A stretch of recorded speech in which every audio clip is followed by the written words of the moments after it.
Bonjour, voici l'info CEMA TV en bref. La Sûreté du Québec nous confirme ce jeudi avant midi que les services d'urgence ont été appelés vers 17h30 mercredi, en fin de journée, à se rendre à Saint-Antoine de l'Île-aux-Grues à la suite de la violente sortie de route d'un véhicule sur la route du quai. Les premières informations révèlent que le passager, un homme dans la quarantaine, est décédé sur les lieux, alors que le conducteur âgé dans la trentaine aurait été pris en charge par les ambulanciers.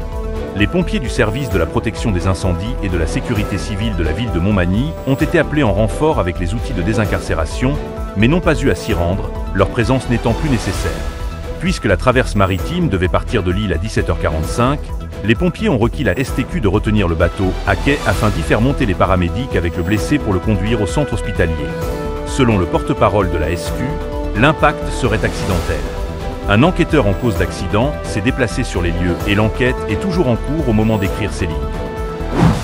L'Assemblée générale de la Fondation Richelieu-Montmagny s'est tenue le 18 novembre dernier.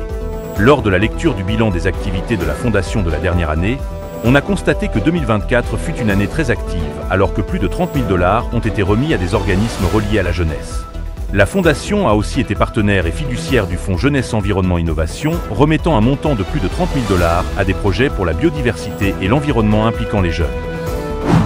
C'est lundi dernier que Je Collationne annonçait la tenue prochaine de son deuxième événement de levée de fonds qui serviront à l'achat de collations saines pour les enfants de plusieurs écoles primaires du Kamouraska. Un concert bénéfice mettant en vedette Grégory Charles aura lieu le 31 mai 2025 à 20h à la cathédrale de Sainte-Anne-de-la-Pocatière. La mise à jour économique présentée aujourd'hui par le ministre des Finances du Québec, M. Éric Girard, garde le cap sur un déficit de 11 milliards de $ pour l'année en cours. Car même si la croissance pour 2024 sera 2 fois plus forte que prévu, les dépenses gouvernementales augmenteront de 2,5 milliards.